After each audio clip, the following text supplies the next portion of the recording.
ঠোঁটে চুমু খেতেই কণা বলে উঠে, ফিরোজ ভাইয়া তুমি কি করতেছো এইসব? আমাকে কথা বলিস না, চুপ করে থাক, না হলে সবাই জেগে যাবে। তুমি আমার সাথে এসব করতেছো কেন? এসব বিয়ের পরে স্বামী স্ত্রী করে। আমি তোকে বিয়ে করব, বুঝেছিস? তাই এখন থেকে এসব করতেছি।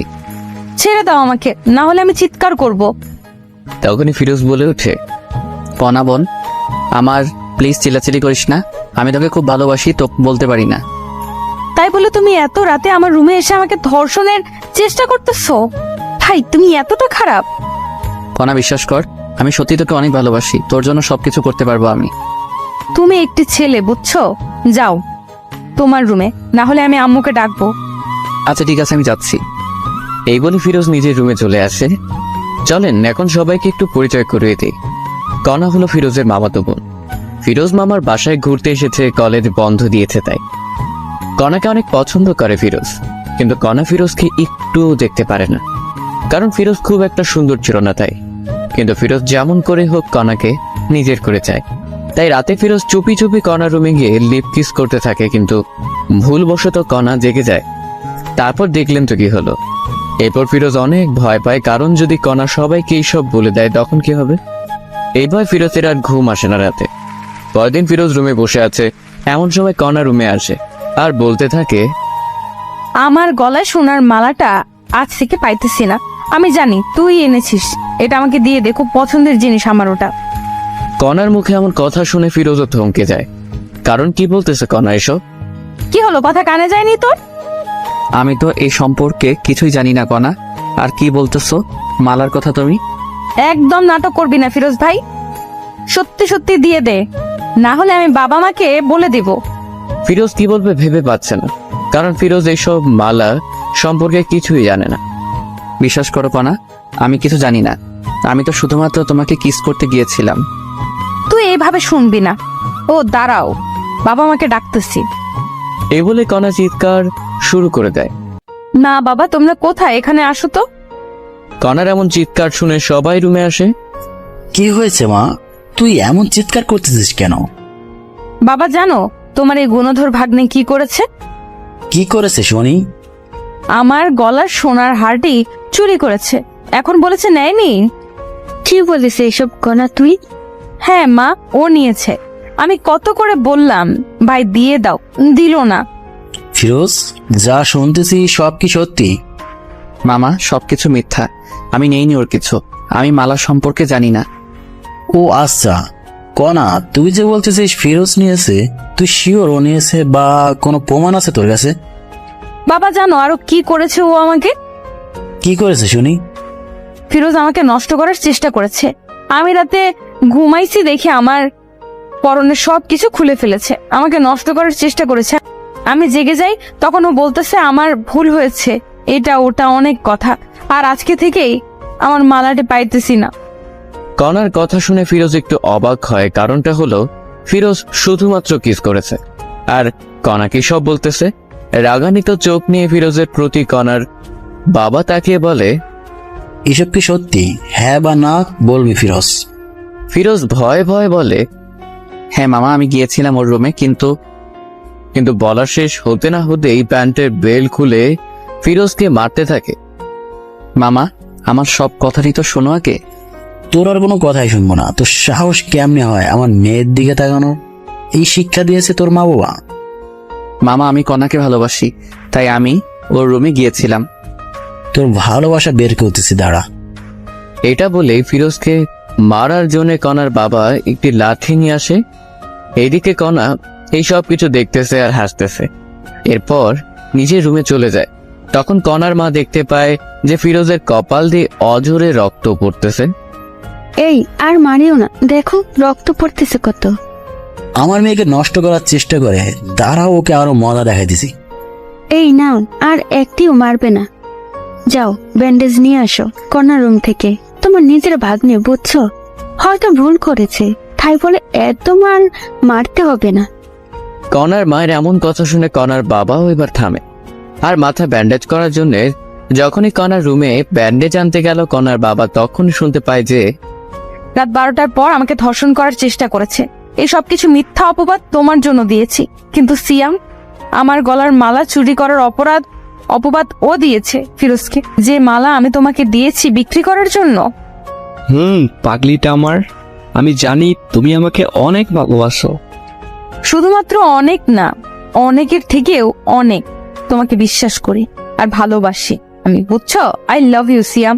I love you too my dear girlfriend. আমি তোমাকে ভালোবাসি আমার প্রিয় বান্ধবী।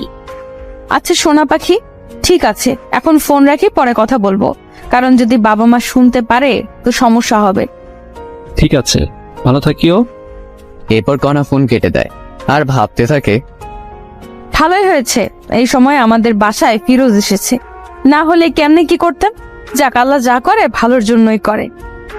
এমন সময় কণার বাবা রুমে আসে, এসেই বলে, কনা, ফিরোজের অনেক চোট পেয়েছে, ভীষণ রক্ত পড়তেছে, ওকে একটু মাথায় ব্যান্ডেজ করে দিবা, বায়োডিন আছে দাও তো।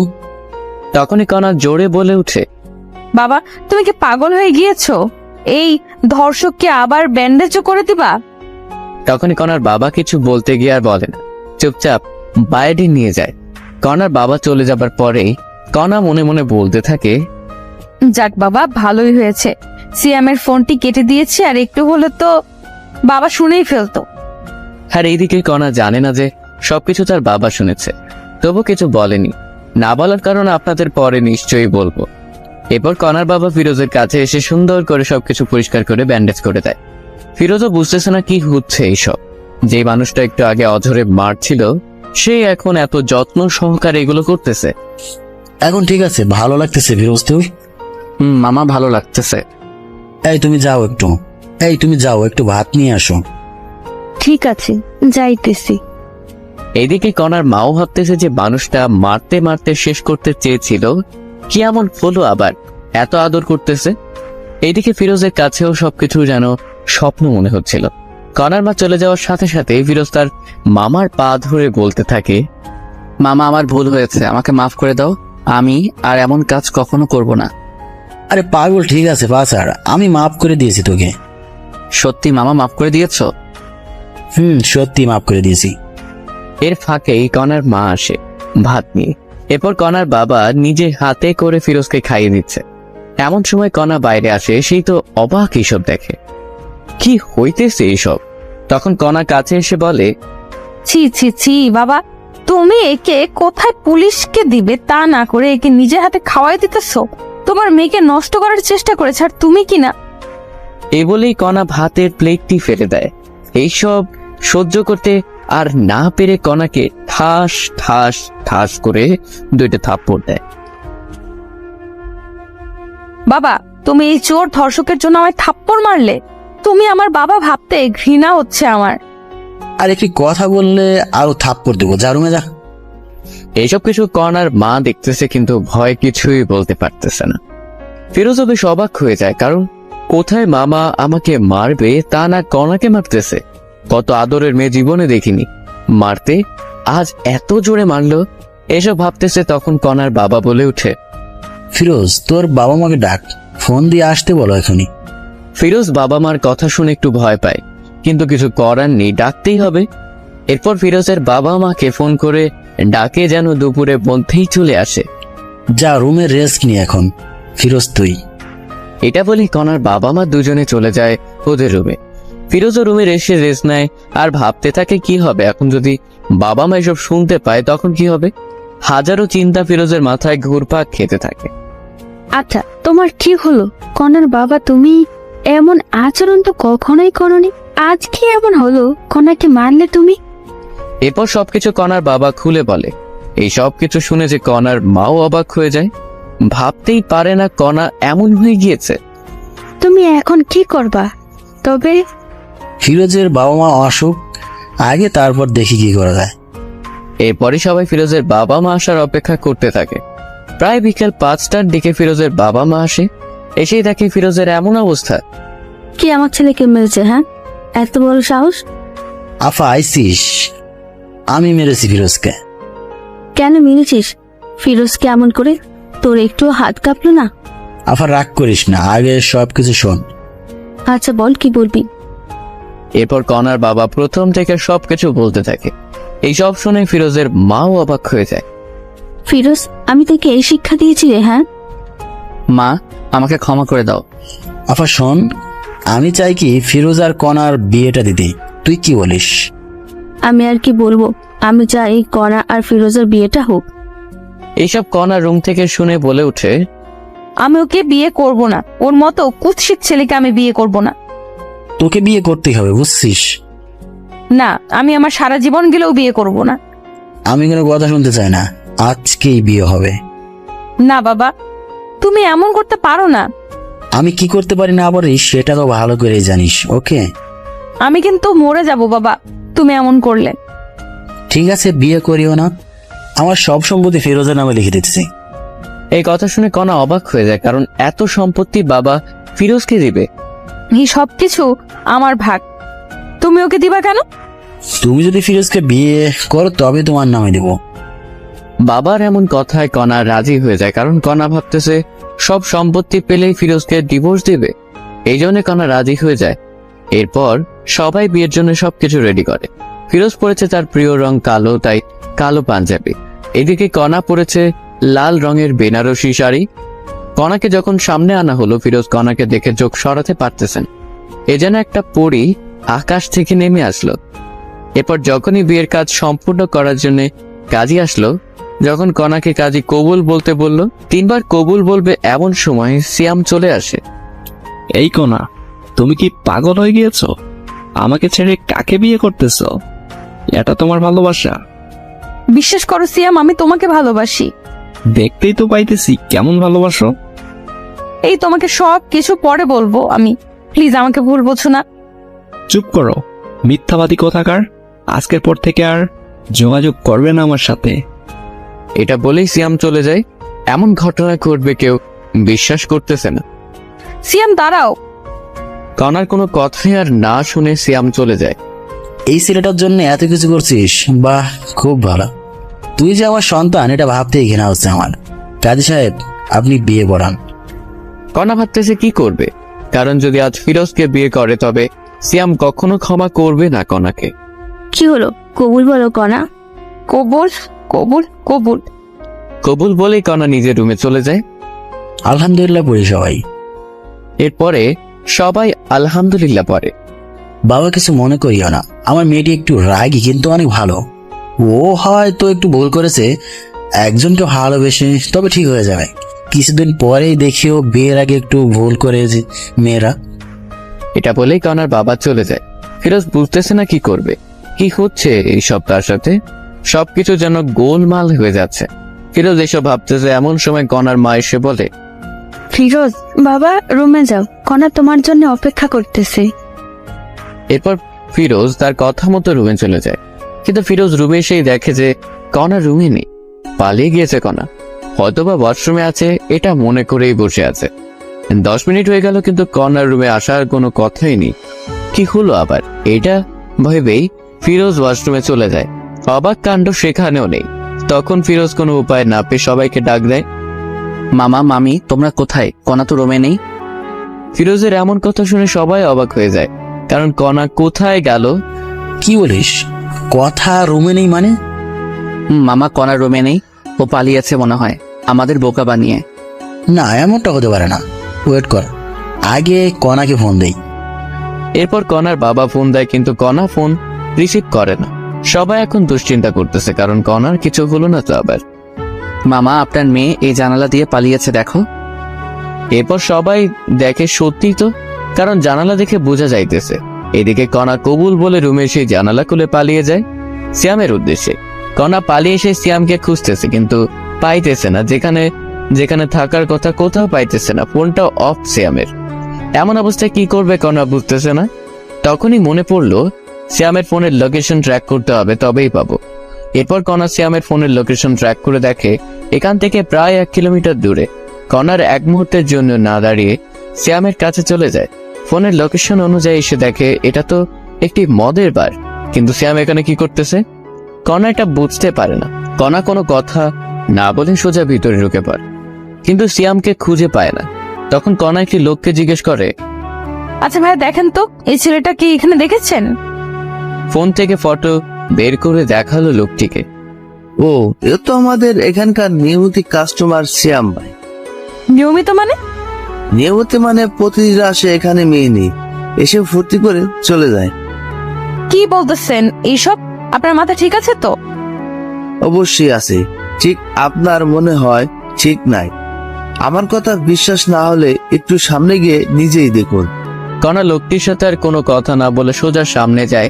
গিয়ে দেখে যে সত্যিই তো মেয়ে নিয়ে আনন্দ করতেছে সিয়াম। কণার সামনে না গিয়ে মুখে একটু ওড়না জড়িয়ে ওদের কথা শোনার চেষ্টা করতেছে। সিয়াম, তোমার নাকি জিএফ এর বিয়ে হলো আজ, তুমি তবুও বাড়াইছো? এইরকম কত মেয়ে এলো আর গেল, এদের এইসব আমি করি না। তবুও তুমি তো ভালোবাসতা। কিসের ভালোবাসা? হ্যাঁ, আমি তোর বাবার টাকা পয়সা সবকিছু হাতাইতে চেয়েছিলাম, কিন্তু হলো না। কি হলো? এইসব অনেক টাকা নাকি? অনেক টাকা। আমি টাকাকে ভালোবাসি, কোনাকে না। বুঝতে পারলি? বুঝছি। সিয়ামের এমন কথা শুনে কণা মনে হয় আকাশ থেকে মাটিতে পড়ল। কি বলতেছে এসব সিয়াম? আর একটু ওয়েট না করে সোজা সিয়ামের সামনে যায় কণা। সিয়াম কণাকে এখানেই দেখেই অবাক। আরে কোনা, তুমি এখানে কি করতে এসেছো? আর কেমনে জানলে আমি এখানে? আই লাভ ইউ কোনা। যখনই আই লাভ ইউ কথাটি শুনেছে কণা, তখনই ঠাস করে দুইটি থাপ্পড় দেয় সিয়ামকে।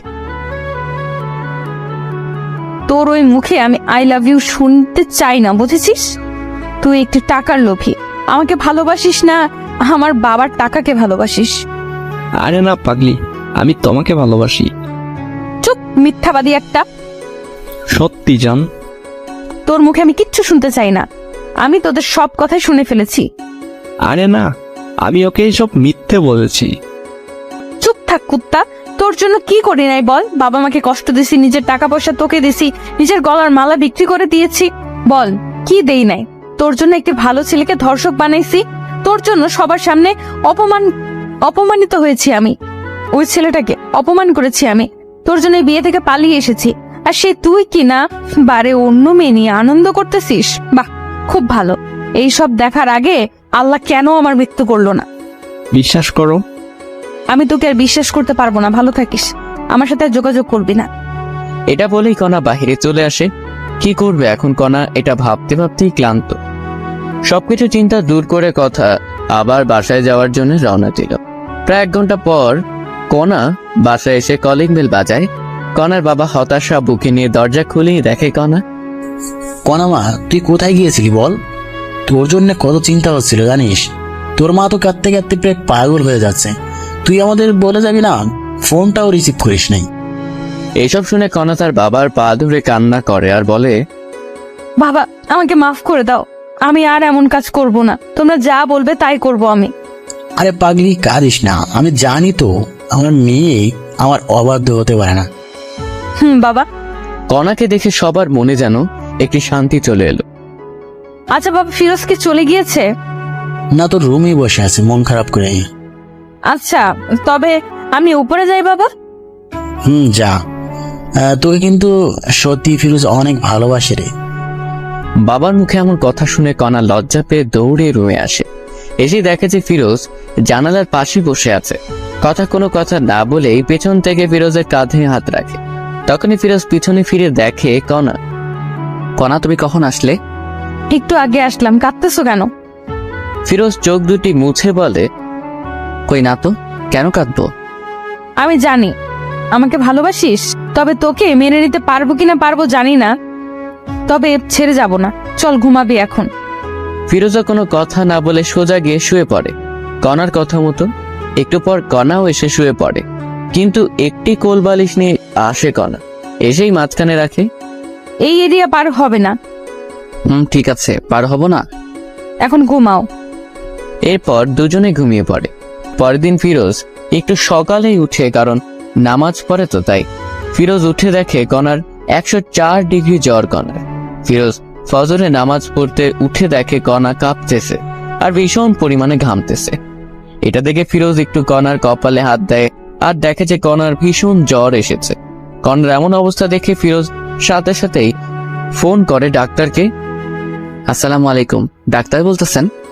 ওয়ালাইকুম আসসালাম। আমি ডাক্তার বলতেছি। কিছু হয়েছে কি? হয়েছে।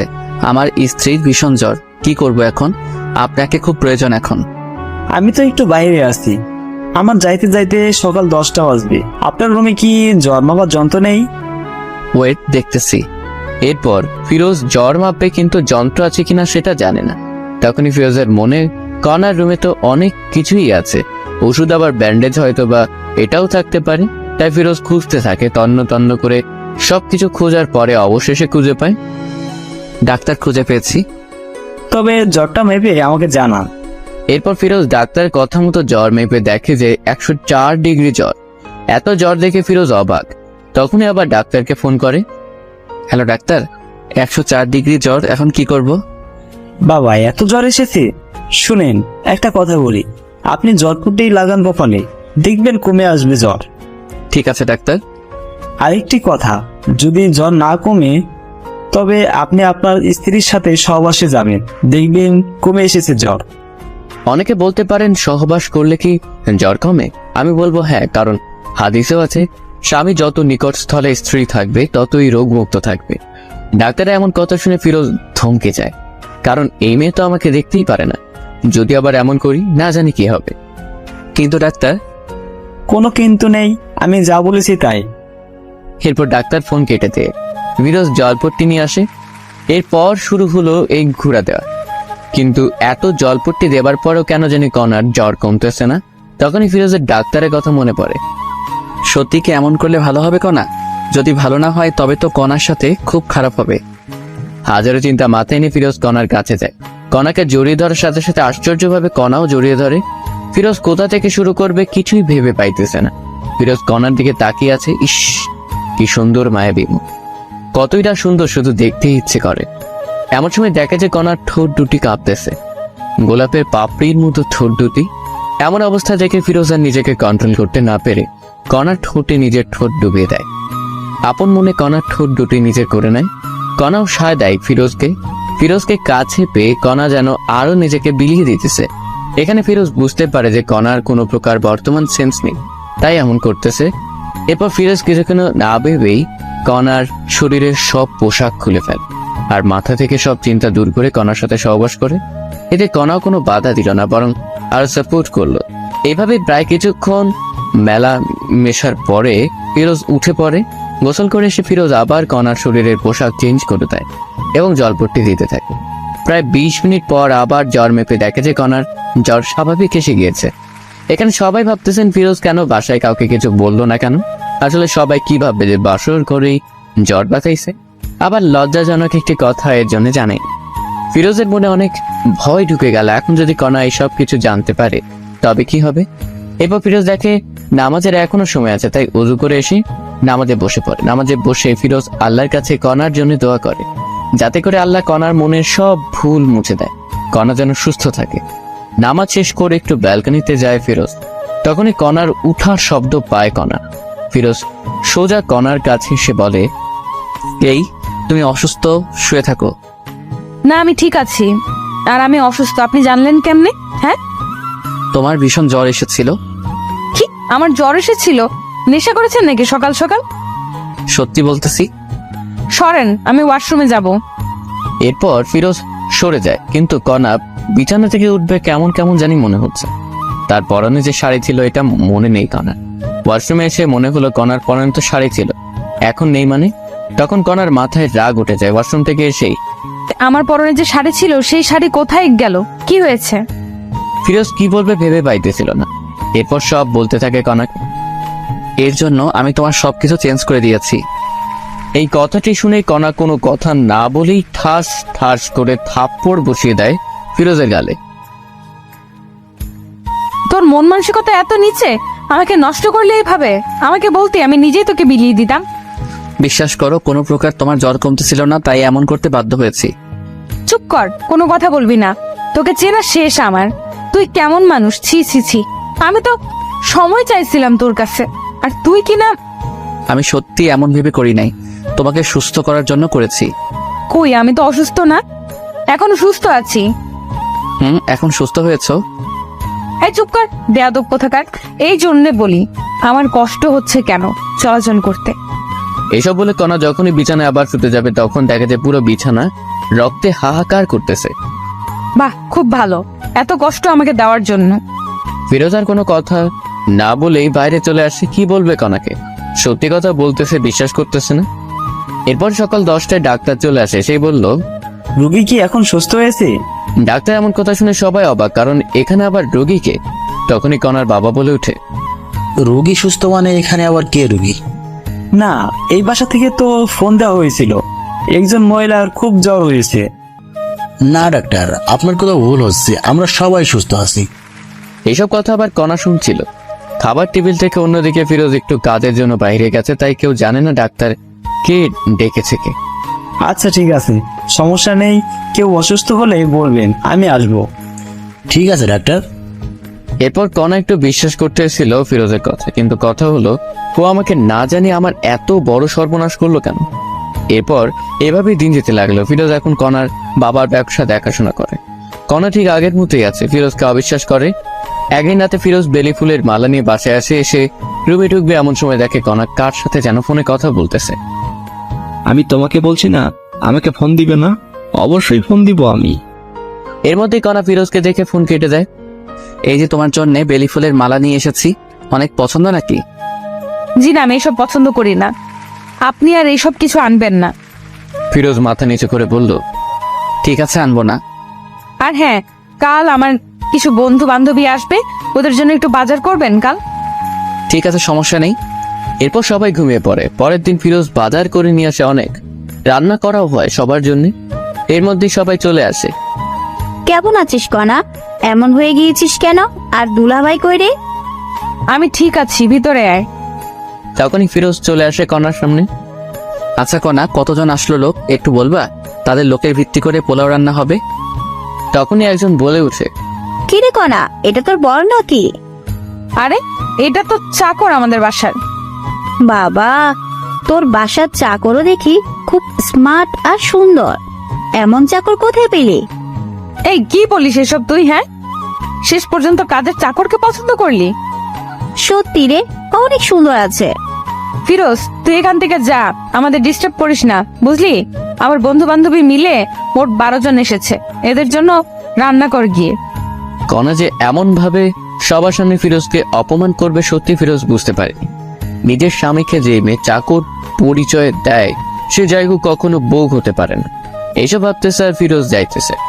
অন্যদিকে কণাও তার বন্ধু বান্ধবীরা সবাই মজা মাস্তি করতেছে, কেউ বা নাচতেছে, আবার কেউ গাইতেছে। দেখতে দেখতে দুপুর গড়িয়ে বিকেল হলো। এদিকে সবার অনেক খিদে পেয়েছে, কিন্তু খাবার আসতেছে না। তাই কণা ফিরোজকে ডাক দেয়। ফিরোজ, এই ফিরোজ, কি রে, এখনো রান্না হয়নি? এত সময় লাগে রান্না করতে? আপামনি, রান্না হতে আর একটু সময় লাগবে, ধৈর্য ধরুন না একটু। ফিরোজের মুখে আপামনি ডাকটা শুনে কেমন জানি বুকটা চিনচিন করে উঠে কণার। তাড়াতাড়ি নিয়ে আয়। ঠিক আছে আপা। এই বলে আবার ফিরোজ রান্নাঘরে গিয়ে বাবুচির কাছে কাজে লেগে পড়ে। প্রায় আরো 20 মিনিট পর খাবার রেডি হয়। তখন ফিরোজ এসে বলে, সবাই টেবিলে বসেন, রান্না হয়েছে, আমি নিয়ে আসতেছি। ঠিক আছে, যা নিয়ে আয়। এরপর ফিরোজ সবার জন্য খাবার নিয়ে আসে। সবাই বসে পড়েছে খাবার খাওয়ার জন্য। খাবার খেতে খেতে ওর বান্ধবীরা বলে, বাহ কণা, তোদের বাসার চাকর যেমন সুন্দর, খাবারও কিন্তু ঠিক তেমনই সুন্দর করেছে। বেশি করে খা। সবাই যখন খাচ্ছিল তখন ফিরোজ পানি নিয়ে গিয়ে একটু পানি একটি মেয়ের গায়ে পড়ে যায়। তখনই মেয়েটি বলে ওঠে, এই ছোট লোকের বাচ্চা, দেখে শুনে কাজ করতে পারিস না? জানিস কত দামি এই পোশাক আমার? বলে একটি থাপ্পড় বসিয়ে দেয় ফিরোজের গায়ে। এসব কিছু কণা দেখছিল, কিন্তু কোনো প্রতিবাদই করলো না। আপা, আমার ভুল হয়ে গেছে, ক্ষমা করে দেন প্লিজ। তোরা ছোট লোকেরা এমনই, প্রথমে ভুল করবি, পরে ক্ষমা চাইবি। কণার কথা থামিয়ে দিয়ে বলে, এই তুই ভিতরে যা, আমাদের কি লাগবে আমরা নিজেই নিয়ে খাবো। এত কিছুর পরেও ফিরোজ কিছুটি বলে না, কারণ ফিরোজ যে কণাকে অসম্ভব ভালোবাসে। তার হাজারো অবহেলার পরেও সবকিছু মুখ বুজে শুয়ে যায়। এরপরে সবাই যখন চলে যায়, কণা রুমে আসা মাত্রই ফিরোজ বলে ওঠে, আমি কি তোমার বাসার চাকর কণা? হ্যাঁ, অবশ্যই চাকর। ঘর জামাইয়ের মতো থাকিস, আমার বাবার টাকায় খাস, তুই চাকর না? ও ঠিক বলেছো, আমার ভুল হয়েছে তোমাকে বিয়ে করাটা। ভেবেছিলাম তুমি ভালো হবে, কিন্তু না। আমি কেমন আছি না আছি সেটা তোকে ভাবতে হবে না। এইভাবে ঝগড়া করে দুজনে ঘুমিয়ে পড়ে। রাত ঠিক যখন 12টা বাজে, ফিরোজ উঠে কণাকে ডাকতে থাকে। কণা, এই কণা ওঠো। আমার ঘুমে ডিস্টার্ব করিস না ফিরোজ, ঘুমাও। কে শুনে কার কথা? এই ওঠো না প্লিজ কণা, প্লিজ ওঠো। আমার কিন্তু এবার রাগ উঠতেছে। এবার ফিরোজ একটু শরীর হাত দিয়ে ডাক দেয়, তোমার জন্য সারপ্রাইজ আছে, ওঠো। তখনই কণা ঘুম থেকে উঠে কোনো কথা না শুনে আগে ফিরোজকে থাপ্পড় বসিয়ে দেয়। তোকে বলছি না আমাকে ডাকবি না, আর তোর সাহস বেড়ে গেছে। হ্যাঁ, আমার শরীরে হাত দিস। ফিরোজ বলে ওঠে, হ্যাপি বার্থডে কণা, দোয়া করি তোমার জীবনটা মধুময় ও সুখের হয়ে উঠুক। আল্লাহ তোমাকে সুস্থ ও সবল রাখুক। আর এই নাও তোমার গিফট। এটা বলে ফিরোজ একটি গলার মালা উপহার দেয় কণাকে। এসব দেখে কণা অবাক হয়ে যায়, কারণ আজ যে কণার জন্মদিন তারই মনে নাই, কিন্তু ফিরোজ মনে রেখেছে। এসব ভাবতেছে এমন সময় আবার ফিরোজ বলে ওঠে, তোমার জন্য সবাই ছাদে অপেক্ষা করতেছে, একটু যদি উপরে যাইতে, ওখানে একটু খাবারের ব্যবস্থা করা আছে। আমার জন্মদিন তোকে কে বলছে? আমি জানি, অনেক আগে থেকেই। মনেও রেখেছিস? কাউকে মন থেকে ভালোবাসলে তার সবকিছুই মনে থাকে। এখন উপরে চলো। আর কণা কোনো কথা না বলে উপরে যায়। গিয়ে তো অবাক কাণ্ড, কারণ পুরো ছাদ ঝাড় বাতিতে সাজা। আবার বাসার সবাই বসে আছে একটি টেবিলে কেক নিয়ে। যখনই সবাই কণাকে দেখে সবাই মিলে বার্থডে উইশ করে, হ্যাপি বার্থডে কণা, হ্যাপি বার্থডে। এত সুন্দর করে সবাই উইশ করেছে যে কণা কেঁদে ফেলেছে। কান্না গলায় কণা বলে, এইসব আয়োজন কে করেছে? সবাই বলে উঠে, ফিরোজ করেছে এইসব কিছু। এই কথা শুনে কণা কি বলবে ভেবে পাচ্ছে না। এরপরে কণা গিয়ে কেক কাটে, সবাইকে কেক খাওয়ায় দেয়, কিন্তু ফিরোজকে দেয় না। এতে ফিরোজ অনেক কষ্ট পায়। পরে অন্য লোকেরা ফিরোজকে খাওয়ায় দেয়, তবে ফিরোজ খুশি, কারণ কণাকে খুশি করাতে পেরেছে। এরপরে সবাই এক এক করে রুমে চলে যায়। কণা এবং ফিরোজও রুমে চলে আসে, কিন্তু ফিরোজ রুমে এসে ফোনটা নিয়ে একটু ফেসবুক চালাচ্ছিল। তখনই দেখে যে এমন একটি কাহিনী ঘটেছে। ফিরোজ আর একটু রুমে না থেকে বাইরে চলে আসে, কাউকে কিছু না বলে। কেমন হলো যে ফিরোজ কাউকে কিছু বললো না? ফিরোজের কি হলো? ফিরোজ কি তবে নিখোঁজ হচ্ছে? একটু পর কণাও লক্ষ্য করলো রুমে ফিরোজ নেই, হয়তোবা বাইরে না হলে ওয়াশরুমে গিয়েছে। এটা ভেবে কণার খোঁজ করে না, কিন্তু না, ফিরোজ একটি কাজের জন্য বাইরে এসেছে। প্রায় 2 বা 3 ঘন্টা পরে ফিরোজ বাসায় আবার আসে। এসেই কণা, এই কণা দেখো তোমার জন্য কি এনেছি। এবার কণা কোনো প্রকার রাগ না হয়ে উঠে বলে, কি এনেছিস দেখি? এবার ফিরোজ একটি কাচের বাক্স থেকে, এই নাও তোমার জন্য জোনাকি পোকা এনেছি। রুমে সবগুলা ছেড়ে দাও, দেখবে পুরো ঘর জনজন করতেছে। জোনাকি পোকা কথাটি শুনেই কণা চমকে ওঠে আর বলতে থাকে, তোকে কে বলেছে আমি জোনাকি পোকা পছন্দ করি? আর তুই বা এতগুলো জোনাকি পোকা কোথায় পেলি শুনি? তুমি তো ফেসবুকে পোস্ট করেছো একটু আগে যে তোমার জন্মদিনে যদি কেউ জোনাকি পোকা এনে দিবে তাকে অনেক ভালোবাসা দিতা, কারণ জোনাকি রাতে নাকি তোমার খুব ভালো লাগে। জোনাকি পিছন দিয়ে যে আলোটা বের হয় ওটা দেখতে নাকি খুব সুন্দর। তাই আমি এই পোস্ট দেখে জোনাকি পোকা ধরার জন্য আমাদের বাসার ওইদিকে গিয়েছিলাম, যেখানে অনেক জোনাকি পোকা আছে। তাই একটি বাক্সে করে নিয়ে আসলাম কিছু। ফিরোজের এমন কাণ্ড দেখে সত্যি এখন একটু দুর্বল হচ্ছে কণা। দে দেখি বাক্সটি। এরপরে ফিরোজ কণাকে বক্সটি দিয়ে দেয়। কণা যখনই বক্সটি খুলবে দেখে যে প্রায় 100+ জোনাকি পোকা ধরে এনেছে ফিরোজ। সবগুলো জোনাকি পোকা কণা রুমে ছেড়ে দেয়, আর সাথে সাথে যেন পুরো ঘর জোনাকির আলোয় আলোকিত হয়ে ওঠে। কণাকে এত খুশি লাগছিল যা বলে বোঝাতে পারবো না। তুমি কি খুশি হয়েছ? অনেক খুশি হয়েছে আমি। এটা বলে কণা ভাবতে থাকে, যখন আমি এত অবহেলা করি, কত ইগনোর করি, তবু আমার জন্য এত কিছু করে ফিরোজ। প্রায় 15 বা 20 মিনিট হয়, তখন আর আলো দেয় না পোকাগুলো। আস্তে আস্তে সব বেরিয়ে যায় বাহিরে। তখন কণা রুমের লাইটটি জ্বালায় দেখতে পায় যে ফিরোজের শরীরের বিভিন্ন স্থান থেকে রক্ত ঝরতেছে। কিরে, তোর শরীর থেকে এমন রক্ত বের হচ্ছে কেন? আরে তেমন কিছু না, ঠিক হয়ে যাবে, ঘুমাও তুমি। বলতে বলছি কিন্তু তোকে। ফিরোজ কোনো উপায় না পেয়ে বলে, আসলে এই জোনাকি পোকাগুলো জঙ্গলে থাকে, তো আমি যখন ওদের ধরেছিলাম তখন ওরা এখানে ওখানে যাইতেই ছিল। তখন ঝাড় জঙ্গল লেগে কাটা গিয়েছে, তাই একটু রক্ত বের হচ্ছে। এইসব শুনে আলমারি থেকে ড্রেসিং করার যাবতীয় জিনিসপত্র নিয়ে আসার বলল, এই নে, এইগুলো দিয়ে সব ঠিক কর। ঠিক আছে, সমস্যা নাই, আমি ঠিক করতেছি। এটা বলে সবকিছু ড্রেসিং করতে থাকে ফিরোজ। এইভাবেই দিন কেটে যেতে লাগে। এখন ফিরোজও একটু নিজেকে আপডেট করতেছে কণার জন্য, যাতে করে কণা একটা আকর্ষণ হয়। তো একদিন ফিরোজ অফিস থেকে বাসায় ফিরতেছে, তখন দেখতে পায় কণা সেই সিয়ামের সাথে একটি রিকশায় করে কোথায় যেন যাচ্ছে। তখন ফিরোজ কোনো কথা না বলে সোজা ওদের সামনে যায়। কণা, তুমি এখানে আর আবার এর সাথে মিশতেছো? তখনই কণা বলতে থাকে, আমি কার সাথে মিশবো না মিশবো এটা আমার ব্যাপার, তোর কি? হ্যাঁ, এতে তোর কোনো সমস্যা আছে? তুইও জানো এই সিয়াম ছেলেটি কত খারাপ, তবু তুমি আবার এক হলে। এই মুখ সামলে কথা বলো, না হলে আমার থেকে খারাপ আর কেউ হবে না, বুঝেছিস? বাহ, খুব ভালো কণা, ভেবেছিলাম ভালো হয়ে গিয়েছো, নিজেকে শুধরে নিছো, কিন্তু না, তুমি যেমন তেমনই আছো। কথায় আছে না, প্রেমের মরা জলে ডোবে না। এই চুপ থাক, আর একটা কথাও বলবি না, যা এখান থেকে। ফিরোজ আর কথা না বলে বাসায় রওনা দেয় আর ভাবতে থাকে, না আর এইসব সহ্য করা যাচ্ছে না, যে কোনো একটি বেশি করতেই হবে। এসব ভাবতেছে আর আসতেছে বাসায় এসেছে। মামা, আমি আর কণার সাথে থাকতে চাই না, আমি ওকে ডিভোর্স দিতে চাই।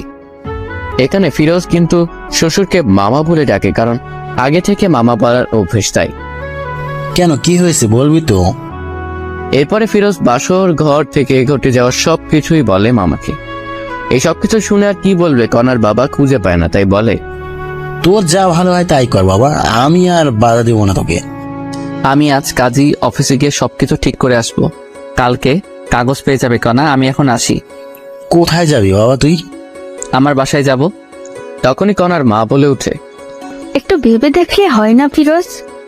অনেক ভেবে দেখেছি মামি, আর না, ভেবেছিলাম নিজেকে শুধরে নেবে কণা, কিন্তু না, ভালো থেকো সবাই, কাল কাগজ চলে আসবে। এটা বলেই ফিরোজ নিজের বাসায় চলে আসে। ফিরোজের বাবা মা দেখেই ফিরোজকে জিজ্ঞেস করে, কি হয়েছে বাবা, তুই এই সময়? আর বোমা কোথায়? ওকে আমি ডিভোর্স দিব মা। না বাবা, এমন কথা বলতে নেই। তুমি জানো না মা, এই মেয়ে কত খারাপ। কি বলিস এইসব তুই? মা শোনো, তবে এই হলো কাহিনী, এখন বলো আমি কি করব। আমার ছেলেকে এত কষ্ট দিয়েছে এই মেয়ে, তুই আজকেই ডিভোর্স দিবি? মা তাই করব আমি, কিন্তু আজ অনেক ক্লান্ত আমি। হ্যাঁ ঠিক আছে, রুমে গিয়ে ঘুমিও তবে বাবা। এরপর ফিরোজ নিজের রুমে চলে গিয়ে শান্তির ঘুম দেয়। এদিকে কণা সিয়ামের সাথে অনেক ঘোরাঘুরি করে বাসায় আসে, কিন্তু বাসায় এসে দেখে বাবা মা সবাই নিশ্চুপ। কি হয়েছে মা, মন খারাপ তোমার? বাবাও নিশ্চুপ। আচ্ছা, তোমাদের কি ফিরোজ বকেছে বা কিছু বলেছে?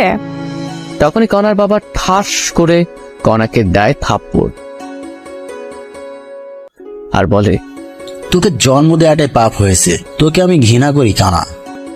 কষ্ট কি জিনিস কখনো পাস নাই তো, তাই এমন হয়ে গিয়েছিস। কেন, কি হয়েছে? এরপর কণার মা সবকিছু খুলে বলে, ফিরোজ তোকে ডিভোর্স দিবে কাল। তো কি হয়েছে, কিছুদিন গেলে আমি ডিভোর্স দিতাম।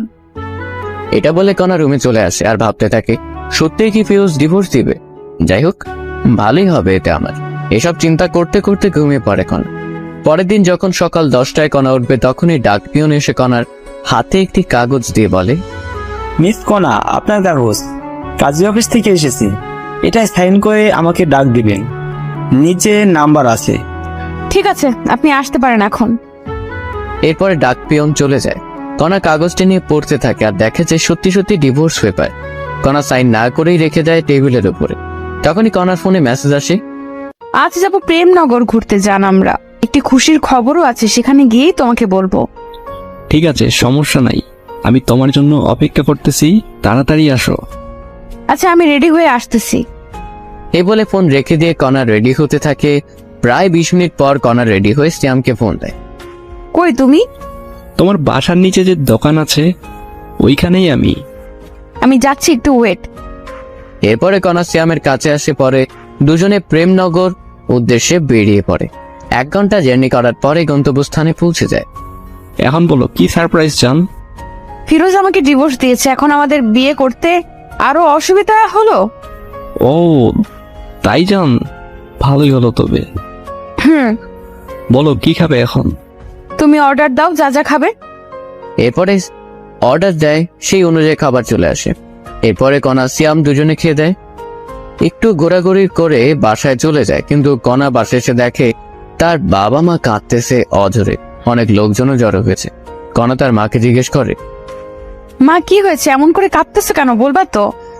পথের ফকির হয়েছি রে মা, তোর বাবার অফিস আগুন লেগে আজ পুড়ে গিয়েছে। কি বলো? কেমনে হলো এসব কিছু মা? জানি না রে, কারা এই কাজ করেছে। পুলিশ খুঁজতেছে এসব কে করেছে। মায়ের কথা শুনে কণা বলে ওঠে, আমি নিশ্চিত এই কাজ কে করেছে। কান্না সুরে কনার মা বলতেছে, কে করেছে তুই জানিস মা? অবশ্যই জানি আমি কে করেছে। কে করেছে বল, তাদের পুলিশ ধরুক। এইসব ফিরোজ করেছে মা, আমি নিশ্চিত, কারণ ও আমাদের উপর প্রতিশোধ নিতে চাইতেছে। কি বলিস এইসব? তোর মাথা ঠিক আছে? ফিরোজ এমন ছেলে না। ওকে অনেক অপমান করেছি, এই কারণেই ও এইসব কাজ করেছে। আমি পুলিশকে ফোন দিতেছি। এটা বলে কণা পুলিশকে ফোন দেয়।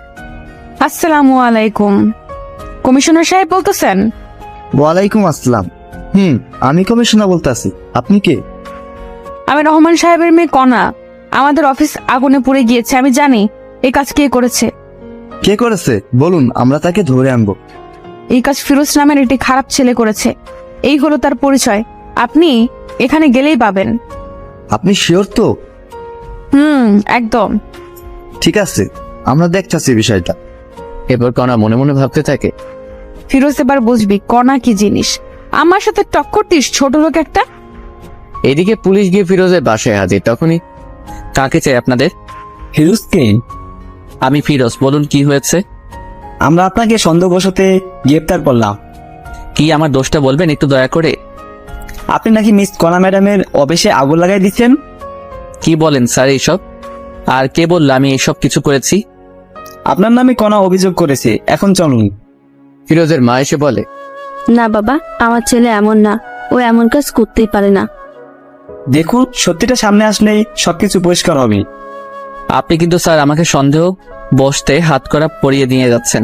যদি পরে প্রমাণ পান আমি এসব করি নাই, তবে আমি আপনাদের বিরুদ্ধে কেস করব।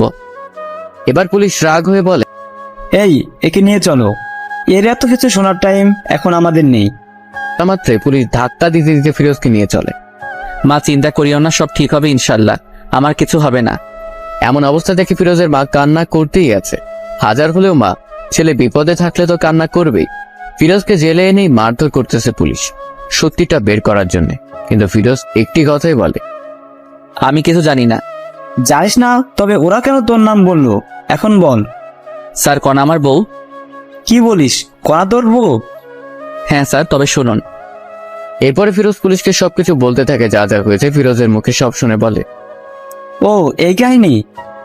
স্যার এই হলো আসল কাহিনী। আচ্ছা ঠিক আছে, একে কেউ আর মারিও না, লকাবে গরু। আর দেখো আসল কাহিনী কে ঘটিয়েছে। আমি যদি না করে থাকি এইসব, তবে আমাকে লকআপে রাখবেন কেন? সন্দেহবশতে রাখতেছি, আমাদের লোকেরা কাজে লাগিয়ে পড়েছে। আসল লোককে পাইলে আপনি মুক্তি। এরপর ফিরোজ আর কিছুটি বলে না, চুপচাপ অপেক্ষা করতে থাকে। রাত পেরিয়ে সকাল হলো। জেলেই সেদিন ফিরোজের। পরের দিন ফিরোজ দেখতে পায় কণা এসেছে জেলে। এই ছোট লোকের বাচ্চা, তোর সাহস কেমনে হয় আমাদের অফিসে আগুন লাগাইতে? আমি লাগাইনি, অন্য কেউ লাগাইছে। আবার মিথ্যা বলিস? সত্যি বলে দে, কেন এমন করেছিস? এত কথা বলা টাইম নেই তোর সাথে, পুলিশ খোঁজ করতেছে, পরে জানা যাবে কে আসল দোষী, তখন না হয় আসিস। ফিরোজের এমন কথা শুনে কণার রাগ হয়ে যখনই যাইতে ধরবে একটি পুলিশ তখনই আসে। এই যে কণা, ওয়ে, আমরা আসল দোষীকে পেয়েছি। কে আসল দোষী? জেলে যে ফেরুজ। কথাটি বলার সাথে সাথে কণা কথাটি আটকে দিয়ে বলে, আমি বলেছিলাম তো এই ফিরোজ ছোট লোকটা আসল দোষী। তখন পুলিশ ধমক দিয়ে বলে, এ মহিলা চুপ করেন, মুখে যা আসে তাই বলেন। হ্যাঁ, পুলিশের এমন ধমক পেয়ে কণা চুপ হয়ে থাকে। আপনাদের অফিসের সামনে একটি দোকানে সিসি ক্যামেরা ছিল, সেখানে দেখা যাচ্ছে দুজন ছেলে হাতে আগুন নিয়ে যাচ্ছে। ওরাই এই কাজ করেছে। কি বলেন এইসব আপনি? আমি বলছি না, ক্যামেরা বলতেছে। আর আমাদের লোক খোঁজ পেয়েছে লোকগুলার, একটু পরে আসবে। তখনই ফিরোজ বলে ওঠে, স্যার আমি কি একটু দেখতে পারি, লোকগুলোকে যদি চিনতে পারি? অবশ্যই। এই, ওর লকআপের তালাটি খুলে দাও তো। এরপর ফিরোজ এসে দেখতে থাকে, স্যার আমি এদের চিনি, এরা কণার বাবার অফিসে চাকরি করত। কয়েকদিন আগে অ্যাকাউন্ট থেকে টাকা চুরির জন্য এদের বহিষ্কার করা হয়। আপনি শিওর তো? 1000% শিওর স্যার আমি। কথাটি শেষ হতে না হতেই পুলিশ ওই লোক দুটিকে ধরে আনে, এনে জিজ্ঞেস করে কেন করেছে এসব কাজ। তখন তারা বলতে থাকে, স্যার আমাদের দুশ্মন ছিল রহমান সাহেব, আর আমাদের অফিস থেকে সবার সামনে অপমান করে বের করে দিয়েছে। তাই আমরা এমন কাজ করেছি। এখানে ফিরোজ স্যার এই কাজটি করেননি। কি বিশ্বাস হলো তো এখন আপনাদের? আসলে ফিরোজ সাহেব কি বলে যে আপনাকে সান্ত্বনা দিব বলার ভাষা নেই, কিছু মনে করিয়েন না। কোনো কিছু করার আগে অবশ্যই জেনে নেবেন, যাকে ধরবেন তার সম্পর্কে ভালো মন্দ, এরকম খারাপ মহিলার কথা কাউকে এমন করবেন না। ঠিক আছে। আর এই যে কোনা, আর আপনি এমন কিছু করবেন না যাতে অন্য কেউ কষ্ট পায়। ঠিক আছে। আসি তবে স্যার, ভালো থাকবেন। তখনই পুলিশ বলে ওঠে, দাঁড়াও, আবার কি হলো বলুন? এই যে কোনা, আপনি ফিরোজ সাহেবকে সরি বলুন, কারণ আপনার জন্য অনেক কষ্ট সহ্য করেছে জেলে। আরে থাক, সমস্যা নাই। আমি যা বলছি তাই করেন। তখন কণাও পুলিশের কথায় ফিরোজকে বলে, সরি, আমার জন্য আপনার অনেক সমস্যা হয়েছে। আরে না, সমস্যা নেই, আচ্ছা আসি এখন আমি। এই বলে ফিরোজও চলে যায়, কণাও চলে যায়। কণা বাসায় এসে সিয়ামকে ফোন দেয়। হ্যালো সিয়াম, দেখা করতে পারবে একটু? কেন, কি হয়েছে? দেখা করো, সব বলবো। এরপরে কণা সিয়ামের সাথে একটি রেস্টুরেন্টে দেখা করে সবকিছু বলে। এই কাহিনী হয়েছে। ও আচ্ছা, এই কাহিনী। আচ্ছা, আমাকে ছেড়ে যাবে না তো? তোমাকে আর ভালোবাসি না। সব সময় মজা করিও না সিয়াম, এমনি অনেক টেনশনে আছি আমি। সত্যি আমি তোমাকে আর ভালোবাসি না, কারণ তোমার টাকা পয়সা আর কিছুই নেই। মানে তুমি টাকা পয়সাকে শুধুমাত্র ভালোবাসো? তুমি যে বললে সেদিন তুমি শুধুমাত্র আমাকে ভালোবাসো, টাকা পয়সার প্রতি কোনো লোভ নেই তোমার? টাকা ছাড়া তোমাকে বিয়ে করে আমি আমার জীবনটা নষ্ট করব? আমি জানি তুমি মজা করতেছো, তাই না সিয়াম? বলেই কণা সিয়ামের হাতটি ধরে, এই আমার হাত ছাড়ো। কি করতেছো এসব তুমি? হ্যাঁ, কেন তোমার হাত ধরেছি? আমার কথা বোঝা যায় না? বললাম না আমি তোমাকে ভালোবাসি না। কথাটি বলা মাত্রই কোনো ঠাস করে একটি থাপ্পড় বসিয়ে দেয়। তোকে ভালোবেসেই বড় ভুল করেছি। একবার ছেড়ে গেলাম, কিন্তু কেন যে তোর জীবনে আবার ব্যাক আসলাম? তোর মতো টাকার লোভী লোকগুলোর জন্য ভালোবাসা পূর্ণতা পায় না। এটা বলে কণা রেস্টুরেন্ট থেকে বেরিয়ে চলে আসে। এদিকে সিয়ামও কিছু বলে না, কারণ যার কাছে টাকা আছে শ্যাম তার কাছেই আছে। সবাই ভাবতেছেন শ্যাম এমন করলো কেন। আসলে কণার বাবার অফিসটা আগুনে পুড়ে যাবার কারণে কণারা রাস্তায় নেমে পড়ার মতো অবস্থা। তাই শ্যাম কণার সাথে ব্রেকআপ করছে। কণা বাসায় এসে রুমের সবকিছু ভাঙতে শুরু করে। তখনই কণার বাবা মা আসে আর বলে, কোনা কি হয়েছে? তুই এসব ভাবতেছিস কেন? আমাকে বল। বাবা, মানুষ আমাকে এত কাঁদায় কেন, কষ্ট দেয় কেন? কে কষ্ট দিল রে মা? সিয়াম সিয়াম এখন পল্টি গেছে বাবা। আমি খুব ভালোবাসতাম সিয়ামকে, ও আমাকে ছেড়ে গেল আজ টাকা নাই বলে। একটি কথা মনে রাখিস মা, আল্লাহ ছাড় দেয় কিন্তু ছেড়ে দেয় না। মানে? তুই কম কষ্ট দিয়েছিস ফিরোজকে, ও তোকে অনেক ভালোবাসতো, কিন্তু তুই এতটাই খারাপ ব্যবহার করছিস যা বলার ভাষা খুঁজে পাই না। বাবার এমন কথা শুনে কণা বলে ওঠে, বাবা, আমি অনেক বড় ভুল করেছি। বাদ দে এইসব কিছু, এখন নিজেকে প্রতিষ্ঠিত করতে হবে তোকে। কেমনে কি করব বাবা বলো? আমাদের তো সব কিছু শেষ। শেষ হয়ে তোর কি হয়েছে? আবার নতুন করে শুরু করবি তুই? হ্যাঁ, চিন্তা করিস না, আমার বন্ধুর অফিসে তোকে পাঠিয়ে দিব। আমি ওর সাথে কথা বলে রাখবো, কাল থেকে জয়েন করবি আর নিজেকে পরিবর্তন করে দেখবি। পারবি তো? অবশ্যই পারবো বাবা, আমাকে পারতেই হবে। ঠিক আছে, আমি কথা বলতেছি, তুই রেস্ট নে রোয়। এই বলে কণার বাবা চলে গেল। এদিকে কণা ফিরোজের কথা ভাবতে থাকে মনে মনে। আচ্ছা, আমি ওকে এত কষ্ট ও খারাপ ব্যবহার করার পরেও ফিরোজ আমাকে এত ভালোবাসতো, আর আমি সেই কিনা কত খারাপ ব্যবহার করেছি। আমার বার্থডেতে সবাইকে কেক খাওয়ালাম, ওকে দিলাম না, তবু কিচ্ছুটি বললো না। আমার জন্য নিজের জীবন বাজি রেখে এত রাতে আমার প্রিয় জোনাকে পোকাগুলো আনলো, তবুও তাকে কষ্ট দিলাম। ফিরোজ কি আমাকে ক্ষমা করে দিবে? তখনই কণার ডিভোর্স পেপারের কথা মনে পড়ে, সাথে সাথে নিয়ে পড়তে থাকে। সত্যি তো ফিরোজ ডিভোর্স দিয়েছে, সাইনও করেছে, শুধুমাত্র আমার সাইনটাই বাকি আছে। তখনই কণা লক্ষ্য করলো পেপারের ভিতরে আর একটি খাম। কৌতূহল বশত কণা খামটি বের করে দেখতে থাকে। কণা খামটি পড়তেই অবাক হয়। লেখা ছিল, প্রিয় কণা, জানি তুমি আমাকে ভালোবাসো না, কিন্তু বিশ্বাস করো আমিও তোমাকে সত্যি অনেক ভালোবাসতাম, বলতে পারো নিজের থেকে বেশি। তোমাকে নিয়ে অনেক স্বপ্ন বুনেছিলাম, ভেবেছিলাম ইনশাল্লাহ সবকিছু পূরণ হবে, কিন্তু হলো না। তুমি আমাকে ধর্ষক বানাইলা, তবুও মেনেছিলাম। এই কারণে তোমার বাবার অনেক মাইরও খাইলাম, তবুও তোমার জন্য সবকিছু মেনে নিলাম। তুমি আমাকে চোর বানাইলা, তবুও কিছু বললাম না। তোমার বন্ধু বান্ধবীর সামনে অপমান করলা চাকর বলে, তবু কেন সহ্য করেছি জানো? তোমাকে ভালোবাসি বলে। সবার সামনে থাপ্পড় মারলো তোমার বান্ধবী, তবুও প্রতিবাদ করলে না। বার্থডেতে তোমার জন্য কেক কাটলাম, কষ্টের বিষয়ে আমাকে একটু কেক খাওয়াই দিলা না, খুব কষ্ট পাইছিলাম। তবুও মেনে নিলাম তুমি ছোট, এখনো তেমন জ্ঞান হয়নি। যখন দেখলাম তোমার পছন্দ জোনাকি পোকা, তখন রাত 1টায় উঠে তোমার জন্য জোনাকি পোকা সংগ্রহ করতে গেলাম। গিয়ে সাপেরও কামড় খেয়েছি পায়ে, তারপর ডাক্তার কাছে থেকে ওষুধ খাইছি। তবুও ওই অবস্থায় জোনাকি ধরে আনলাম, একটি ধন্যবাদও দিলে না। তবুও নিজেকে বোঝালাম ছোট মেয়ে সব বুঝবে পরে। ভেবেছিলাম তুমি আস্তে আস্তে সবকিছু বুঝবে, কিন্তু না, বুঝলে না। এরপর যেই দিন তোমাকে দেখলাম সিয়ামের সাথে যাচ্ছ, আমি দেখে অবাক হয়ে যাই। তাই তোমার কাছে গিয়েছিলাম বুঝাইতে, সিয়াম ভালো ছেলে না, কিন্তু তুমি এতটাই অপমান করেছো যে বোঝার মতো ভাষা নেই। তাই তোমার সুখের জন্য নিজেই তোমাকে ডিভোর্স দিলাম। সুখে থেকো সিয়ামের সাথে। আচ্ছা একটা কথা বলি কনা, তোমাকে ভালোবাসা থেকে আমার ভুল ছিল, তোমাকে নিয়ে স্বপ্ন দেখাটা কি ভুল ছিল? ভালো থেকো, এই কামনাই করি। ইতি, ফিরোজ। এই কথাগুলো পড়ে কণার চোখ দিয়ে অঝরে পানি পড়তে আসে। কণা কি করবে ভেবে পাইতেছে না। একটি মানুষ এতটা ভালোবাসা ছিল আর আমি বুঝতেই পারিনি। এইসব ভাবতে ভাবতে কণা ঘুমিয়ে পড়ে। রাত ঠিক 10টা এমন সময় কণার বাবা রুমে আসে। কণা, কণা, বাবা বলো। বন্ধুকে বলেছি কালকে জয়েন করবি নতুন অফিসে। বলেছে তোর নাকি স্যালারি 50+ ধরবে। তাই বাবা? মা, এখন ঘুমিয়ে পড়, কারণ সকাল সকাল উঠতে হবে তো। ঠিক আছে বাবা। এই বলে কণা ঘুমিয়ে পড়ে। পরের দিন সকালবেলা উঠে কণা নতুন অফিসে যাবে, তাই রওনা দেয়। বেশি দূর না, 10 মিনিট লাগবে রিক্সায় গেলে। কণার মনে ভয় কাজ করতেছে, নতুন অফিস, একটু লজ্জাও লাগতেছে। সবার সাথে নিজেকে খাপ খাইয়ে নিতে পারবে তো কণা? ভাবতে ভাবতে অফিসে চলে আসে। তো ভিতরে এসে বাবার কথা মতো বাবার বন্ধুর সাথে দেখা করে সব কাজ বুঝিয়ে নেয় কণা। খুব বেশি কাজ না, তবে ব্রেন লাগবে কাজ করতে। সবকিছু বুঝিয়ে যখন কণা নিজের আসনে এসে বসবে, তখনই চমকে ওঠে, কারণ ফিরোজ এখানে। কোনো কথা না বলে কণা ফিরোজের কাছে যায়। তুমি এখানে? নতুন চাকরি নিছি। কোনো সমস্যা? এটা কিন্তু আপনার বাবার অফিস না। আগে বলুন আপনি এখানে কি করতেছেন? আমিও চাকরি নিচ্ছি। ভালো, নিজের কাজ করুন গিয়ে, আমাকে ডিস্টার্ব করবেন না। ঠিক তখনই কণা ফিরোজের পাশে একটি কেবিন বসে পড়ে। আরে আপনি এখনো বসতেছেন কেন? এই কেবিনটা আমার।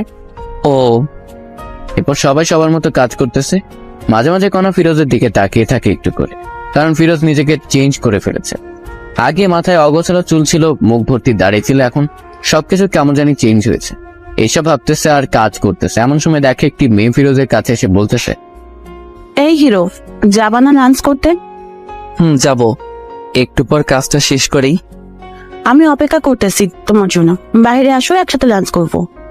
তখন ফিরোজ একটু কণার দিকে তাকিয়ে বলে, ঠিক আছে, অপেক্ষা করো, আমি আসতেছি। আজ কিন্তু আমি খাওয়াবো। ওকে হিরো আমার।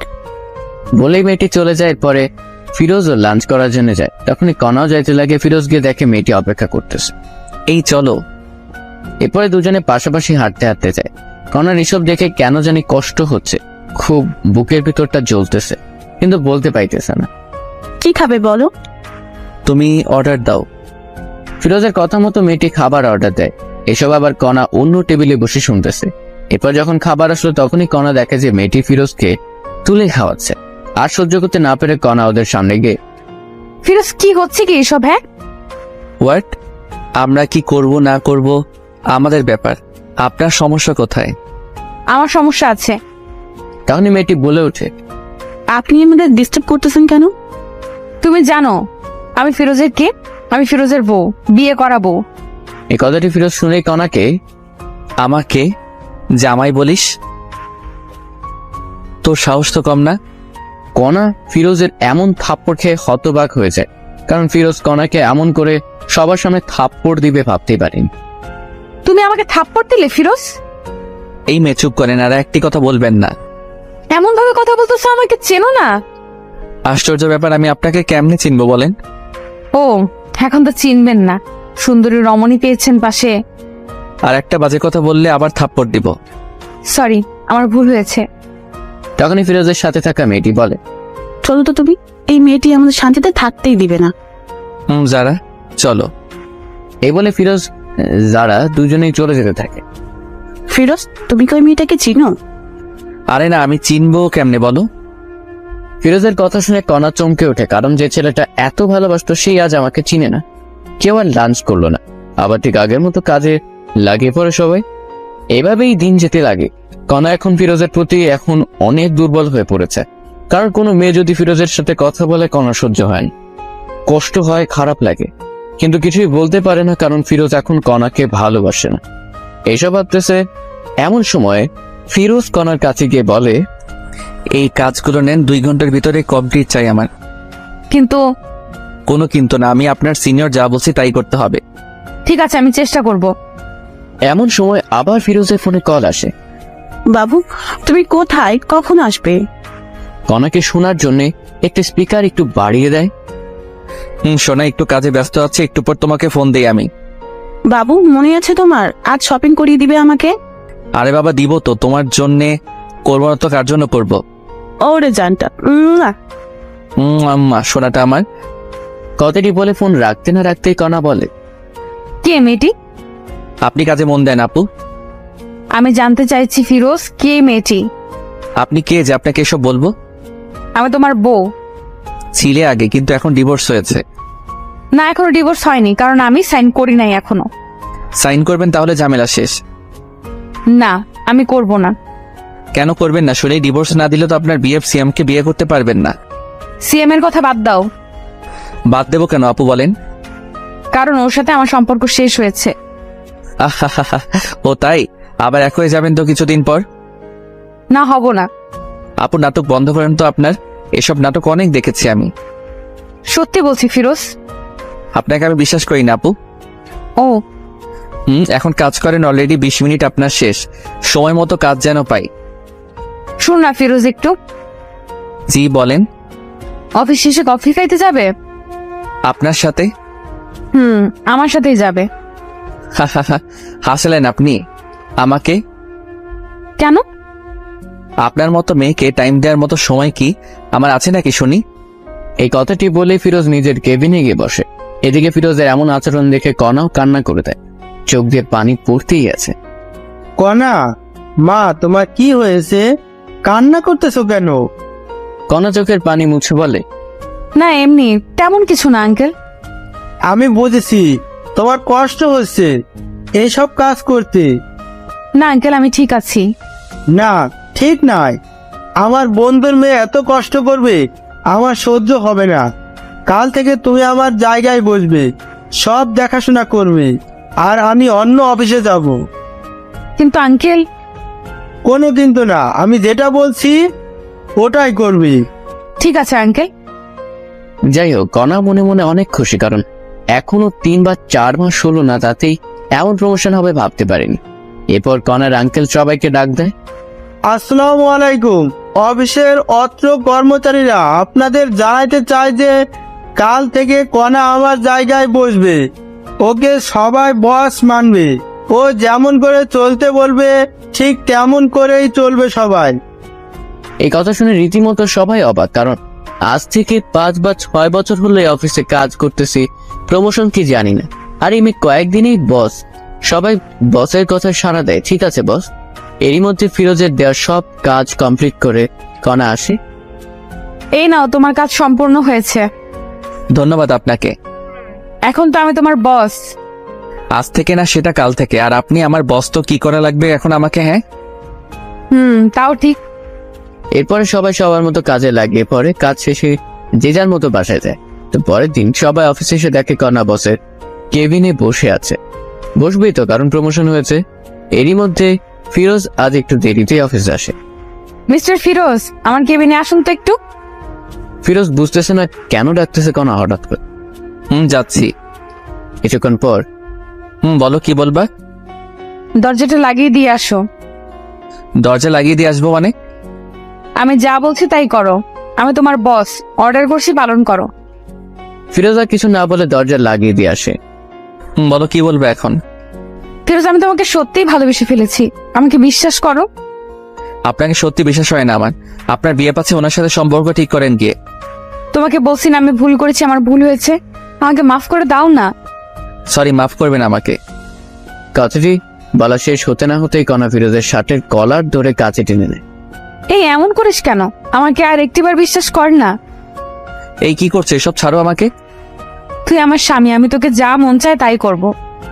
বলেই কণা ফিরোজের ঠোঁট দুটি আপন করে নেয়, মানে কিস করতে থাকে। ফিরোজ বুঝতেছে না কি করবে। এই কি হলো, ভালো লাগতেছে না তোমার? জানি না। আর আপনি চাকরের ঠোঁটে কিস করলেন, কারণটা কি? আবার শুরু হলো না? চুপ থাকো তো। বলে আবার কিস করতে শুরু করে। ফিরোজকে ঠোঁটে কিস করা শেষ হতে না হতে গলায় ঘাড়ে দিতেছে কণা। কণা যেন ফিরোজের জন্য পাগল হয়ে গেছে, কারণ ফিরোজকে কাছে নিয়ে শরীরে ঘ্রাণ নিতেছে। এমন সময় ফিরোজের ফোনে কল আসে। কণাকে ছাড়িয়ে ফিরোজ ফোনটি রিসিভ করে। জান, তুমি কোথায়? তোমাকে অফিসে কোথাও দেখতেছি না। আমি একটু বসের রুমে আছি, পরে কথা বলতেছি। কে এই মেয়েটি ফিরোজ? জবা এর নাম। কেন? তোর সাথে কি এর? হ্যাঁ, আজকে ওই জবাকে অফিস থেকে তাড়িয়ে দেব। না, এমন কিছু করিও না। এটা বলে ফিরোজ চলে যায় কাজে। তখনই ফিরোজকে দেখে সবাই একটু হাসে, কিন্তু কেন হাসে ফিরোজ বুঝতেছে না। তখনই যারা চলে আসে। ওই তোমার কথাটি বলতে না বলতেই কণা চলে এসে বলতে থাকে, এই যে যারা, আপনাকে যদি কাজ ছেড়ে একবারও ফিরোজের কাছে দেখি বহিষ্কার করব। ঠিক আছে ম্যাডাম। যাও তোমার কেবিনে। এরপরে কণার কথা মতো যারা চলে যায়। তখনই আবার কণা ফিরোজকে দেখে হেসে দেয়। ফিরোজ কণার হাসি দেখেও অবাক হয়। এই যে মিস্টার ফিরোজ, আপনার ঠোঁটে লিপস্টিক, সবাই দেখতেছে, মুখটা একটু ধুয়ে আসো। কি লিপস্টিক? এই লিপস্টিক আবার কোথায় থেকে আসলো আমার ঠোঁটে? একটু আগে যে আমার ঠোঁট দুটো তোমার ঠোঁটের সাথে মিশিয়েছিলাম, তখন লেগে গেছে, ভুলে গেছো বুঝি? সত্যি তো? কথাটি শুনে ফিরোজ নিজের মুখটা হাত দিয়ে মুছতে থাকে। কোথায় লিপস্টিক? মুছে যাবে তা নয়, আরো পুরো মুখেই ভর্তি হচ্ছে। তখনই কথা আবার বলে, সত্যি তোমার ঠোঁটের ছোঁয়া পেয়ে আমি পাগল হয়ে যাচ্ছিলাম। আপনাকে আমি দেখে নিব, কিন্তু বলে দিলাম। চলো না বাসায় দেখিও। হোয়াট? যা বলছি আমি তাই করো। ওয়াশরুমে গিয়ে ফ্রেশ হয়ে আসো, একটু বাইরে যাব। সরি, আমি বাইরে যেতে পারবো না। তুমি বললে তো আর হবে না, আমি তোমার বস, যা বলছি তাই করতে হবে। মাফ করবেন। This is my order. Firoz আর কিছু না বলে হ্যাঁ সূচক কথা বলে। এরপরে 20 মিনিট পরে কণা আর ফিরোজ দুজনে মিলে একটি রেস্টুরেন্টে যায়। সেখানে গিয়ে ফিরোজ আবার কণার এক্স বয়ফ্রেন্ড সিয়ামকে দেখে একটি মেয়ের সাথে। ফিরোজ ভেবে নেয় কণা নিশ্চয়ই কোনো প্ল্যান করেই আমাকে এনেছে। আপনি কি আমাকে আবারও অপমানিত করার জন্য এনেছেন? আরে অপমান করবো কেন, চলো বসি এখন। অপমানিত যদি না করবেন তবে আপনার এক্স বয়ফ্রেন্ড সিয়াম এখানে, আর আপনি আমাকে এখানে নিয়ে আসলেন। বলো কেন নিয়ে এসেছো এখানে আমাকে? ফিরোজা এমন কথা শুনে কণা চারদিকে তাকিয়ে খুঁজতে থাকে। তখনই দেখে যে সিয়াম পিছনের সিটে একটি মেয়ের সাথে কথা বলতেছে হাত ধরে। এই আমি তোমাকে কোনো অপমানিত করার জন্য আনি নাই, চলো আমার সাথে বসবে। ফিরোজের মনে তবুও ভয় কাজ করতেছে। কি হলো, চলো। কথাটি বলেই কথা ফিরোজের হাত ধরে বসে পড়ে। বলো কেন নিয়ে এসেছো এখানে আমাকে? যারা মেয়েটিকে বলো আগে। আমার জিএফ কেন? সত্যি করে বলো ফিরোজ। আশ্চর্য, সত্যি আমার গার্লফ্রেন্ড যারা। প্লিজ ফিরোজ, ওকে ভুলে যাও। আমি তোমার জীবনে ব্যাক করতে চাই। আমার ভালোবাসা দিয়ে আগের সব অতীত মুছে দিতে চাই। সম্ভব না কণা। কেন সম্ভব না ফিরোজ? আমি তোমাকে বিশ্বাস করি না, বুঝছো? কি করলে আমাকে বিশ্বাস করবে তুমি? জানি না আমি। তখনই কথা আখ পাঁচ না দেখে ফিরোজের পায়ে পড়ে আর কান্না করতে থাকে আর বলে, আমাকে একটা সুযোগ দাও প্লিজ। জানি আমি ক্ষমার যোগ্য না, তবু একটা সুযোগ দাও। কণার এমন কান্নার ভালোবাসা দেখে একটু ফিরোজেরও মনেও মায়া হয়, কারণ হাজার হলেও ভালোবাসা। আমি না হয় ক্ষমা করে দিলাম, কিন্তু আমার মা। আমি খালামনির পাশেও গিয়ে মাপ চাইবো। তবে ঠিক আছে, চলো। তখনই আবার যারা ফোন দেয়। যারা বলো। কথাটি শেষ হতে না হতেই কণা ফোনটি কেড়ে নিয়ে বলতে থাকে, এই তুই যদি আমার জামাইকে আর একবারও ফোন দিস, তোর চাকরি থাকবে না বলে দিলাম। কণা এমন কথা শুনেই যারা ভয়ে ফোন কেটে দেয়। কি হলো এটা? তুমি শুধুমাত্র আমার। তাই বলে আপনি? এই আপনি কি? হ্যাঁ, তুমি ওকে বলবে বউকে? চলেন এখন বাসায় তবে। না, তুমি করে আগে বলো। বলো না ফিরোজ। তুমি? আচ্ছা চলো তোমার বাসায় এখন। এরপরে কণা ফিরোজ দুজনেই রেস্টুরেন্ট থেকে বিয়ে বাসায় যাওয়ার উদ্দেশ্যে বের হয়। 1 ঘন্টা পরে প্রায় ফিরোজ বাসায় আসে কণাকে নিয়ে। মা, ও মা, বাহিরে আসো। ফিরোজের মা বাহিরে এসেই অবাক, কারণ কণা এসেছে সাথে। কণা, তুমি এখানে? খালামণি আমাকে মাফ করে দাও না, আমি আমার ভুল বুঝতে পেরেছি। না কণা, আমি চাই না তুমি আবার ফিরোজের জীবনে আসো। আমার ছেলে তোমার জন্য অনেক কষ্ট পেয়েছে। হাত তোমাদের ডিভোর্স হয়েছে তো? না হয়নি, আমি ডিভোর্স পেপারে সাইন করি নাই। আমাকে একটু সুযোগ দাও না। না হবে না। ফিরোজ, তুই ভেতরে আয়। ফিরোজের মায়ের কথা অমান্য করা পাত্র নয়, তাই মায়ের কথা মতো ভিতরে চলে আসে কণাকে রেখে। খালামণি, তুমি যতক্ষণ পর্যন্ত আমাকে ক্ষমা করবে না আমি এখান থেকে কোথাও যাব না। ফিরোজের মা কোনো কথা বলল না, ভিতরে ঢুকে বাকিলের দরজা লাগিয়ে দেয়। কণা সত্যি কোথাও যায় না, ওখানেই বসে থাকে, কারণ কণার ফিরোজকে হারাতে চায় না, যে কোনো মূল্যেই হোক ফিরোজকে চায়। এর কিছুক্ষণ পরেই আকাশ মেঘলা হতে শুরু করে, আজ মনে হয় প্রচুর ঝড় উঠবে, তাই ফিরোজের মা জানালা বন্ধ করতে এসে দেখে কণা এখনো বসে আছে এখানে, তবু কিছু বলল না, জানালা লাগিয়ে দিল। এরই মধ্যে আবার বৃষ্টি শুরু হয়, আস্তে আস্তে মনে হচ্ছে বৃষ্টি বেড়েই চলছে, আর খুব জোরে জোরে গর্জন হচ্ছে। এবার কেন জানি ফিরোজের মায়ের মনে একটু ঘটকা লাগে, যদি মেয়েটি না যায়, তাই জানালা খুলে দেখে এখনো আছে। এত জোরে বিদ্যুৎ চমকাইছে, কখন জানি কি হয়, হাজার হলো নিজের ভাইয়ের বোন বলে কথা। ফিরোজের মা এবার ফিরোজকে গিয়ে বলে, কণা বাইরে আছে, যা নিয়ে আয়, আমি ওকে মাফ করেছি। সত্যি মা, কণা এখন এখানে আছে? আছে, মনে হয় ওর ভুল বুঝতে পেরেছে, যা রুমে নিয়ে আয়। ফিরোজ মায়ের কথা মতো নিচে গিয়ে কণাকে ডাক দেয়। কণা ভিতরে আসো, বাহিরে অনেক বিদ্যুৎ চমকাচ্ছে। আগে বলো খালামণি আমাকে মাফ করেছে? মাফ করেছে, আসো। এরপরে ফিরোজ কণাকে ভিতরে নিয়ে আসে। খালামণি আমাকে মাফ করেছো সত্যি? আর যেন আমার ছেলেকে কষ্ট দেওয়া না হয়। ঠিক আছে। ফিরোজের রুমে কিছু পোশাক রেখে আইছি, যাও গিয়ে চেঞ্জ করো। মায়ের কথা মতো দুজনে রুমে আসে। আমি পোশাক চেঞ্জ করব, তাই একটু বাইরে যাও। না, আমিও দেখবো, তুমি চেঞ্জ করো। না, পরে দেখিও, এখন যাও তো। না, যাব না, আমার সামনে চেঞ্জ করো, আমি তো তোমার স্বামী। কণার কোনো কথা না বাড়িয়ে চেঞ্জ করতে থাকে। তারপর কণার শরীর থেকে সবকিছু খুলে চেঞ্জ করে রুমের ভিতরে আসে। তখনই ফিরোজ কণাকে গিয়ে জড়িয়ে ধরে। কি করতেছো? স্বামী স্ত্রী যা করে। এটা বলে কণাকে দেয়ালে হাত দুটি চাপ দিয়ে ধরে। এই ফিরোজ, ছাড়ো না। ছাড়ার জন্য কি ধরেছি? বলে ফিরোজ কণাকে কিস করতে যাবে, তখন ফিরোজ দেখে যে কণা কাঁপতেছে, ঠোঁট দুটি আরো কাঁপতেছে। আর কোনো কথা না বাড়িয়ে কণার ঠোঁট দুটো নিজের করে নেয়। এই কামড় দিও না, ব্যথা পাই। তো কি করবো গো? কি করে জানো না? কণার কথা শেষ হতে না হতেই ফিরোজ কণার ঘাড়ে গলায় কিস করতেছে। এমন ভালোবাসা পেয়ে কণাও পাগল হয়ে যাচ্ছে। ফিরোজের এমন ভালোবাসা পেয়ে কণার যেন নিঃশ্বাস ভারী হতে লাগে। এরই মধ্যে দেয়াল থেকে হাত সরিয়ে ফিরোজ এবার কণার পেটে যখনই হাত রাখে, এই অবস্থায় কণাকে এত সুন্দর আর ভালো লাগতেছিল না, উফ। আর ভিতরে না যাই বুঝেই নিন কি হবে এখন ওদের মাঝে। এইদিকে ফিরোজের মা কণার বাবাকে সবকিছু বলে। এটা শুনে তো কণার বাবাও খুব খুশি, কারণ কণার বাবা এটাই চেয়েছিল। এখন আসি জারার কথায়। এখানে জারা হলো ফিরোজের বান্ধবী, যাকে বলে বেস্ট ফ্রেন্ড। যখনই দেখেছে কণায় অফিসে জয়েন করেছে, কণাকে জ্বালানোর জন্য এইসব প্ল্যান করেছে ফিরোজ। মনে মনে ফিরোজও চাইতো কণার কাছে এসে বলুক, ফিরোজ আমি তোমাকে ভালোবাসি। এইভাবে ফিরোজ আর কণার বাসরাত হয় এবং দুজনে এক হয়। যাই হোক, অনেক কষ্টের পর হলেও দুজনে এক হয়েছে এবং তাদের জীবন কাটতেছে অনেক সুখে।